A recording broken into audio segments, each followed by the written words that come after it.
Okay. Our final speaker is Cameron Whitten. And at the age of 18, Cameron Whitten, all pronouns extremely welcomed, worked themselves out of youth homelessness in Portland and has spent over a decade giving back to the same community that was here when they needed it the most. Cameron has been a leader in several movements for positive social change and has served as the executive director for nonprofits such as Know Your City and Q Center. Cameron is currently the founder and CEO of healing justice nonprofit Brown Hope and the co-founder of the Black Resilience Fund. Cameron is excited to be launching a new healing and social justice inspired podcast, Heal Yeah, anticipated to begin in winter of 2026. Welcome, Cameron.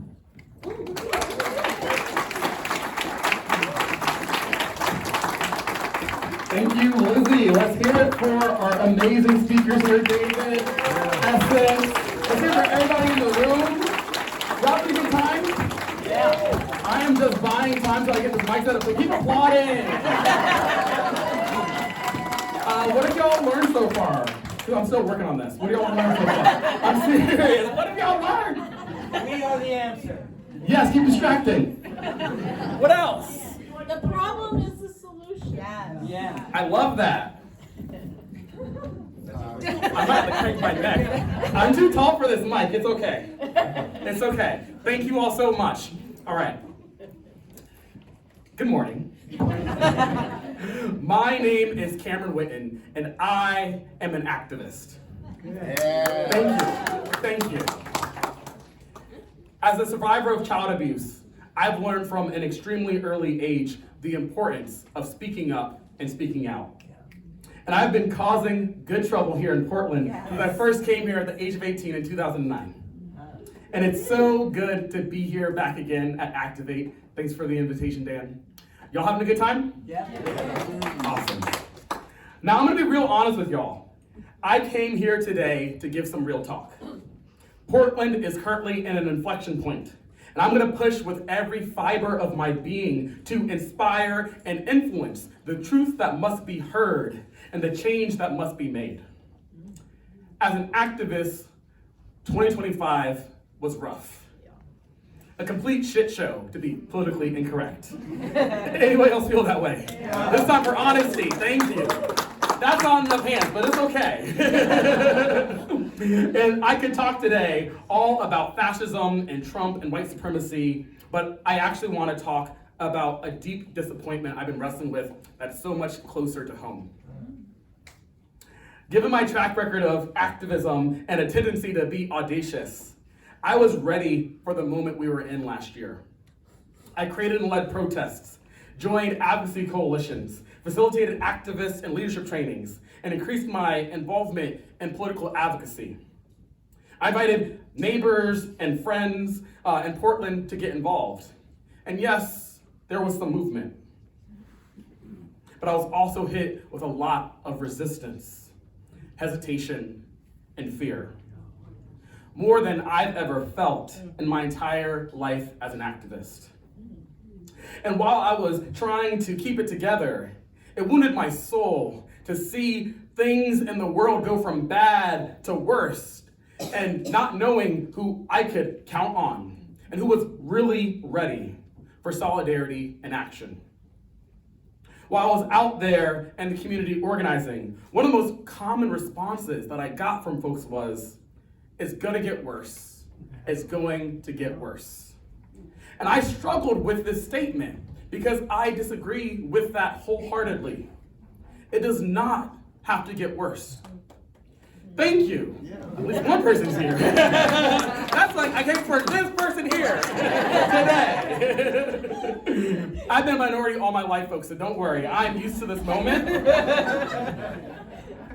And I know this might sound like a controversial opinion to some, but I truly believe we have the power to change things right now. It does not have to get worse. Thank you. Thank you. In case you're wondering, what is this guy saying? Full transparency, I am proudly an optimist. And this optimism is tempered with time, wisdom, and a track record. So at the end of December 2025, while many folks were doing traditional holiday things, I spent all my time in deep reflection and strategic planning. And I asked myself, why is this optimistic vision hitting so many roadblocks with so many people? The answer is fear. Yeah. And I want to be clear, my speech today isn't to condemn or badmouth fear. Fear, like any emotion, can be fuel. A rush of anxiety can give us the adrenaline we need to make a bold decision. And I will not ignore or deny that we live in scary times.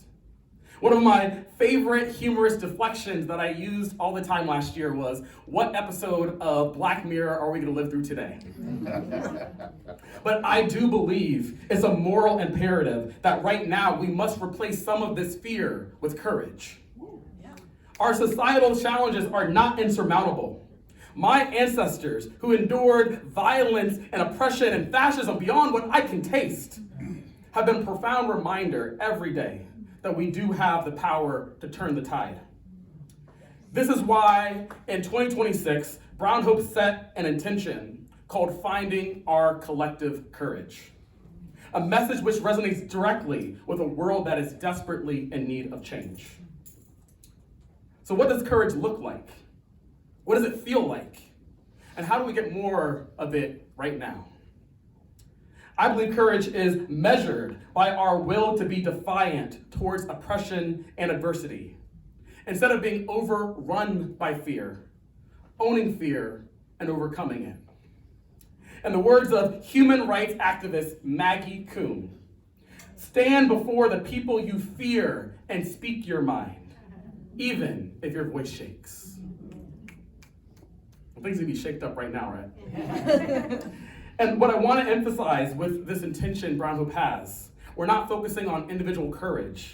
We're asking this question about what would it look like if we imagined what's possible if we together came with a yes, we can mindset, collective courage. Courage is not exclusive or hereditary. We can cultivate it within ourselves, and we can spread courage like it's contagious. It's the first person on the dance floor. It's the first person who threw a brick at Stonewall. It's the first woman who sat at the front of the bus, which wasn't Rosa Parks. Who was it? Close, good enough. Claudette Colvin, who just died this January. Claudette Colvin, know her name. Courage is the first person to say, I believe. Portland has been at this juncture before, and we rose to the occasion when we were faced with the threat of the first Trump administration. Two of my favorite examples of resistance and courage are homegrown here in Portland. In 2016, we saw Portland Resistance, a group I helped to co-found, which from the first day of the election in 2016, thousands of people took to the streets for months. Successive actions. We saw the Women's March. We saw when the Trump passed that executive order travel ban, we shut down the entire airport. The amazing way that we showed our defiance and we showed up together, knowing that we were going to face pepper spray, knowing that we were going to face kettling, knowing we're going to face, thankfully, practices that are now super illegal, but even then was illegal and they were still doing it. And we showed up. We also saw, yes, I know many of y'all were out there. And we also saw, speaking of the city of Portland, the city of Portland formed the Portland United Against Hate Coalition. We saw our local government create a coalition to respond to the rising reports of hate and bias crimes against marginalized communities, working to fund and resource local nonprofits and CBOs at the intersection of LGBTQ rights, immigrant justice, Black, Brown, and Indigenous-led organizations to interrupt the divisive language and violence that was dominating our national conversations and impacting our daily lives. I had the privilege to be a part of this Portland United Against Hate Coalition when I served in 2018 as the executive director of the Q Center, Portland's LGBTQ+ community center. But 2026 is a different time with a different landscape. And so I ask, how do we resist paralysis by fear right now? This is where I open up to anyone here, anyone who has thoughts about that. Yeah. How do we resist paralysis by fear? When we act with fear, we get bitter. When we act with hope, we get better. Ooh. Jesse Jackson. When we react, Jesse Jackson, Yeah. when we react with fear, we get bitter. When we react with hope, we get better. Jesse Jackson. That's a bar. Okay. I like to think of the opposite of fear, uncertainty and doubt. You know, that's one of those main things that's set against us. And the opposite is courage, knowledge, and faith. And I'm thinking faith in us, faith in humanity, faith in our goodness and our willingness to take on this. I thank you for saying that, and I feel a chill right now because I'm sure that we're all wrestling with faith in humanity. Yes. But you're naming it because there is courage in finding renewed faith in humanity, even if it's just in this room. You in the back here. Knowledge and education. Knowledge and education, yes. What to do, and so then people convince you, since you don't know what to do, don't bother trying it. Clear direction, yes. Got to create leadership pipelines. Believing that you're good enough and helping other people feel like they're good enough. Yes, we are enough, abundance mindset. I love that. Let's applaud for all these answers. Give them too. Yes. Go ahead. Go ahead. I like that y'all are animated. Put out there, I think that white people Woo! need to go to places where they aren't in charge and aren't the majority. Give her the mic! Yes! She stole my line! It's like I wasn't even in here. Thank you. Thank you. Could you repeat that? Could you repeat that? Oh, dang. No, you got to come up here. That's the point. You got to come up here. They asked for it to be repeated. You do it though, you're in charge. No, but no, you were the white person. You got to say it. This is it, y'all. Speaking of courage. Woman of courage. White people gotta go where you're not in charge and you're not the majority. Yes. I endorse this message. These are great answers. And so when we're talking about resisting fear, we're saying no to what no longer serves. But I also want to talk about what we're saying yes to. And how do we cultivate that courage? Where are we finding the why? Why we rise up?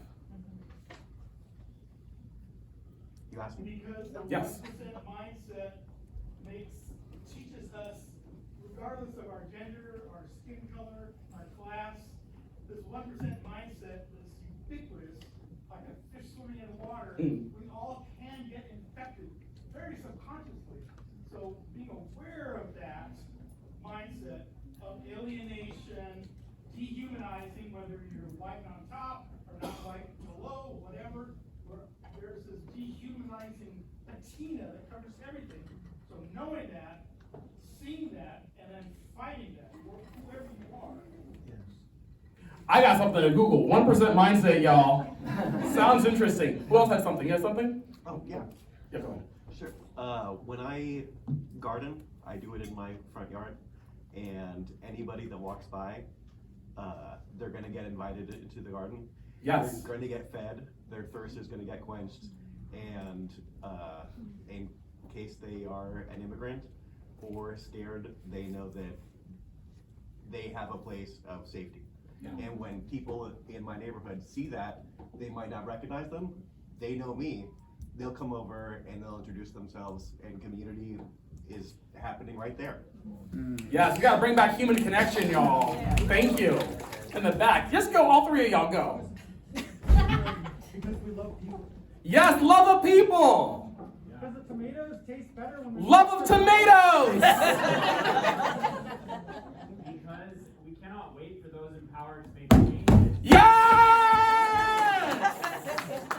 Woo. I needed to be here, y'all. We cannot wait for these fools. Go ahead. Because it's nice to be nice, and we don't want anyone to feel the pain of just not loving themselves or feeling like they matter. I appreciate you saying that. And one thing that I have been talking about a lot lately is we need to be thinking about the future that we're leaving behind for the unborn generations. we must create a kinder world for them to inherit. So thank you for saying that. Most people are good. Okay. Okay. They gotta show it better, but yes. let's figure that part out. Thank you all. These are great answers. And you together, we reminded each other that courage can be learned and courage can be strengthened. So let's hear it for everybody here in the room. How's my time? Oh no! Oh no! Okay, I guess I'll finish with this chant that I made last year called, and I'm gonna break the rules and do another minute, but this is a chant I did last year, and when I say voices heard across the nation, I want you to say freedom, justice, liberation. Voices heard across the nation. Freedom, justice, liberation. Voices heard across the nation. Freedom, justice, liberation. I love it. So finally, what I'll say, history favors the bold. You will not always be applauded for standing up, but you will be remembered for it.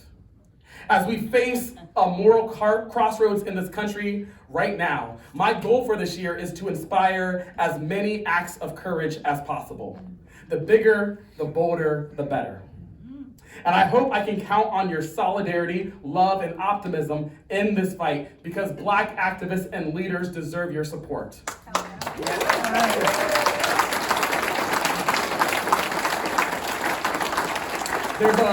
There's a long road ahead of us, and there are many uncertainties in the year ahead.